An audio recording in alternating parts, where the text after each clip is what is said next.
Abrantie na boda screen ne so no. Na so ayehye. Ene se we obi a ade a wo ye ene se go bu nkrofo. Na send ya wo mo bu nkrofo no, they do it to big people, like big politicians. Nkrofo a wo mo woska ena wo mo ebu omo. Na answer the better so na subscribe na click the notification bell no eno ene da screen so sisi a wo ya the latest news bi aba wo nsa ebeka. Mebo audio no and I'm a video no send you that screen so no. O de mebo na chese mo ate.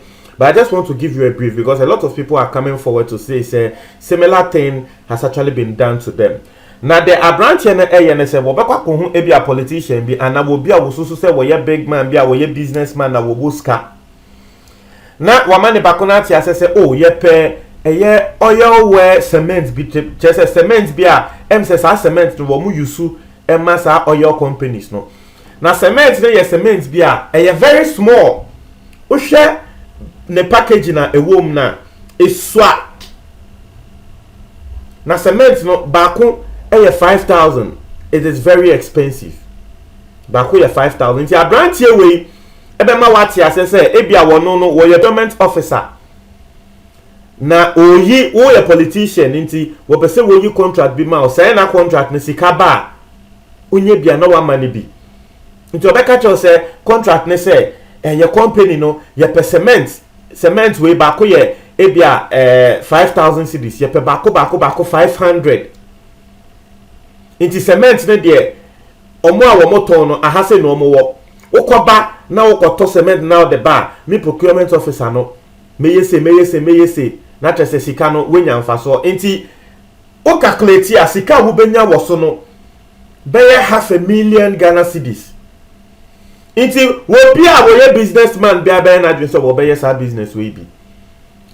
Meanwhile the omo ya ne se bia wo betre se kokoto cement no ne nkrofo no cement paper and a cement paper no more packaging no ahia e no mo asade egu sa cement paper nim itu be kwakoto sa cement paper no ba ko 5,000 cedis wo be kwakoto no 5,000 say bia wo beton ama company no e bia 7,000 or 10,000 no na so sa 5,000 na wo be kwakoto no say ahia e na wo mo package a wo wakoto na omo a woni omo ana wo mo ton sa ahia ne ma no sa Abrantie a wo de deal no ebeto wo na so no oni omo na ahyehye ho ate so mo aton ahia ma sa nti imagine sa ukoto 500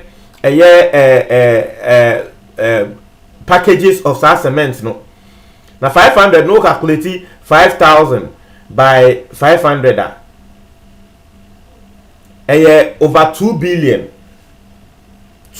no just say wo mo bu wa wo fi say wo ko akoye business no na trese nkrofo yi ebu o ma ton ahia ma nti we e na trese wo de ko MPP for ponkata manso MP hofo a friend Hopsin Adoye wo sanso ye adwuma e wo national security we no mo de ko na Hopsin Adoye so na Hopsin Adoye e sanse wo no nso oya national security ni nti contract bi say ba wo be na adwen say wo be ye oya big man o MPP mu na obi ebe yi contract say esi ni na so ontumi nga so wonye. Every businessman will take up this contract. Inti o sina be ye na adwen say o da bi me ye checks wo kwa ye checks no hu send the credit send the na nkrofo kasa about the contract no wo mo create impression bi a wo kwa check ekra na obe hu no send the credit sa contract no wo ho a real ye ton. That is nkrofo is coming na wo mo ye no a high time eye Indian fo bi ene Ghana fo bi ene mo abomu a wo mo ye sa ade no ina ho so nkwa check availability of the contract no mu se ne kre ade a ya list say contract bi sa e wo ho ina ono so hu se ya list ne sa a contract no e wo ho nkwa ade na kre se ade a eye real ina wo de ne sika ko hye mu a wokoto cement a say nkrofo yi ade a wo mu ebu no I say, hey, me Hopsin Adoye me ye adwuma national security na mu bu me no. Metre mo nyansa. Na wo trese ne kre wo ye adwuma national security. E na wo ye ya na trese wo kwachi Abrantie ya, Abrantie yi e na trese. Oda ho a ne ho atwe ni. Na ye nkonko tie audio no na etie audio no a wo behu ensema na Hopsin Adoye keka na nyama ye wi a na ya ba na me san so e de kasa ne bi atua so na waten nsem ase ye ndia de na ye kan obi ante wo ye den kan obi ante nka ye den wo bebu mi wo bu mi ana se nka wo bebu mi ha wo bu mi ana wo se ba bebu mi biom ha eti nipa dodo se na mabu omo kase ne mo ye no mo ye ne sen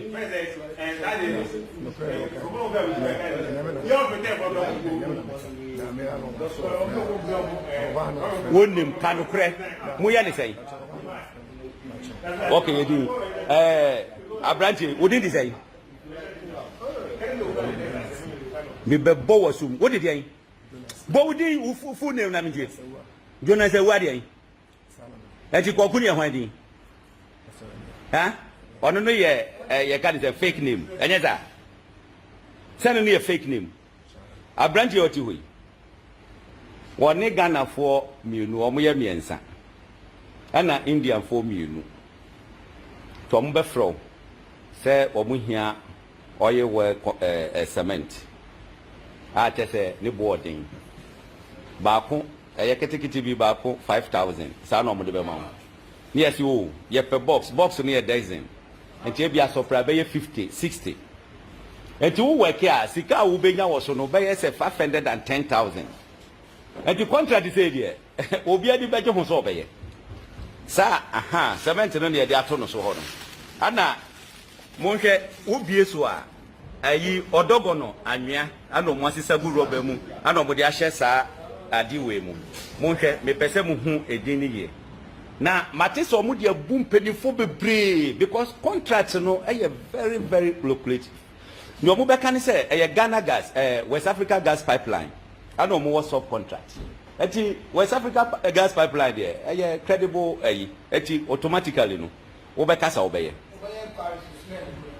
obeye nkware nso na ye no kre na o matan o mo warehouse e wo Winneba na wo tem o mo yiko Winneba enti o mo beka o si o nipa na no supply no o ma yi sikanti no ye twa ne contract mu ye pese no ye na o ma ye kakra woni beje hu no wako sa zankwa CCA ya chi ni ya wogo ayi sei ne ngofo na afre o mo se ye nsiesie asem no o mo confirm say ye scam o mo say ye fake eti ye hwe kwan ombefa so a omo betua misika mame na abranche ma uti so ne guys kra na me pese omo hu no ma uti so wodi uti ko forma me boss mu wate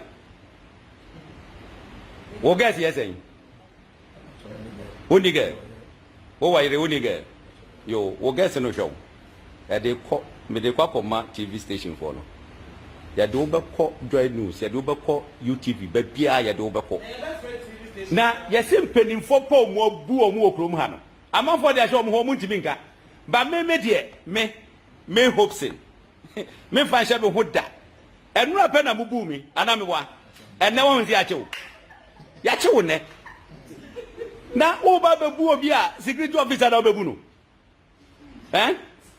enne wo ba beji 55000 ana me wa so beji 55000 uni twasere wate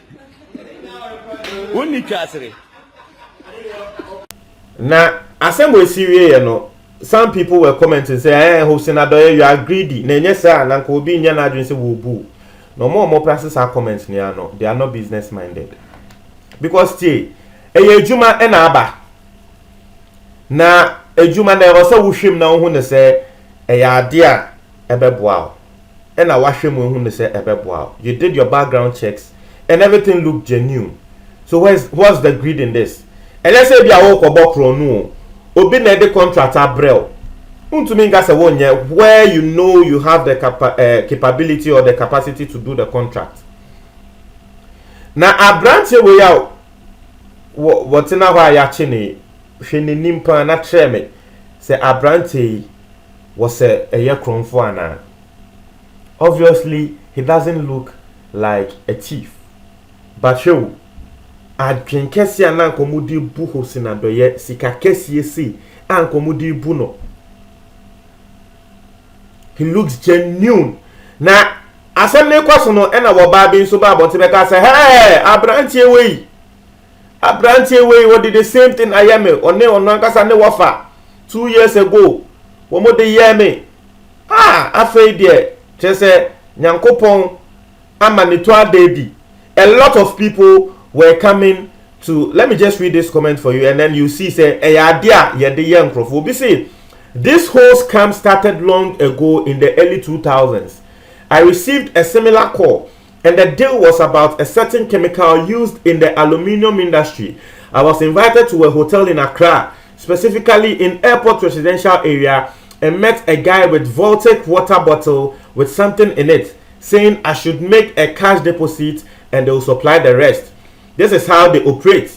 They are in 2 groups. One group pretend as the company that needs the fake product. The second group is the group that comes to you with a fake product and they will give you the numbers of the first group. Once you make any mistake and you pay anything, that is your doom. I was quick and smart at that time to discuss. That saved me. Be wise and vigilant. They come in many different forms and approaches. The nipa way can say early 2000s ye be no. Na there just like this one no nkrofo mienu ba ko beka say what the products no ma wo ton product na ma na wo dey akoma nipa kra wo hia no. Na so wo mutu ni ye the same work o. Ati say wo bi wo ho a wo hia product. Obi nso wo a wo ye ne ho say wo ye procurement officer.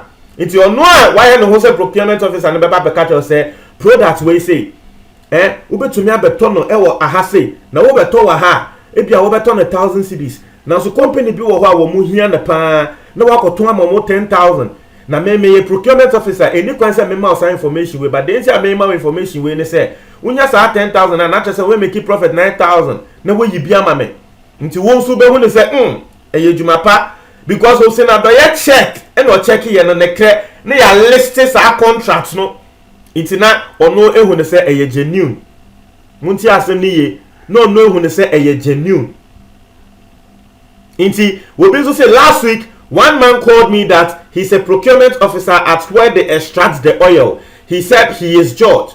He wants me to be a middleman for him to some supply of bars they use at Cape 3 Point. He said the foreign company that supplies hasn't been able to supply again. Therefore, there's a company at Committee 7 in team. So he will need me to go to Talo Oil and see someone that will take it from there. I told him I don't know him and he said he knows me. Into Wobin so I say the same thing I did no. Into Washa a idea air coso. Mr. Mawininda ho, shall I join our comment box the mo medase.